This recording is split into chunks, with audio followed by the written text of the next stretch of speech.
Doctor সাহেব, আমার মাকে কেমন দেখলেন? অবস্থা খুব একটা ভালো না, শ্বাস নিতে পারছে না। অক্সিজেন লাগানো আছে, দেখা যাক কি হয়। অক্সিজেন আগেও দিছি, কোনো কাজ হয় নাই। আর কোনো কিছু করা যায় না? এটা তো যদি কাজ না হয় তাহলে ওনাকে আইসিইউতে নিব। নেন ডাক্তার সাহেব, যেখানে দরকার সেইখানে নেন, কিন্তু আমার মারে বাঁচান। দেখুন, আইসিইউতে তো পার ডে অনেক টাকা খরচ হবে। আমি জানি যত খরচ হোক আপনি করেন, তারপরেও আমার মারে বাঁচান ডাক্তার সাহেব। টাকা পয়সা নিয়ে ভাববেন না স্যার। আমি গরিব মানুষ, রিক্সা চালাই স্যার। দরকার হলে স্যার আমি রিক্সাটা বিক্রি করে দেবো, তারপরেও স্যার আমার মারে বাঁচান। বলেন কি, আপনার রিক্সাটা বিক্রি করে দেবেন? যেটা দিয়ে আপনি চলেন, সংসার চালান, সে সম্বলটা আপনি বিক্রি করে দেবেন?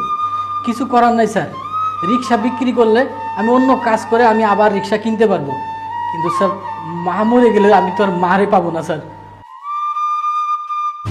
ডাক্তার সাহেব, আমার মা আর কতক্ষণ বাঁচতে পারে? আপনার মা কখন মারা যাবে সেটা জানতে চাচ্ছেন?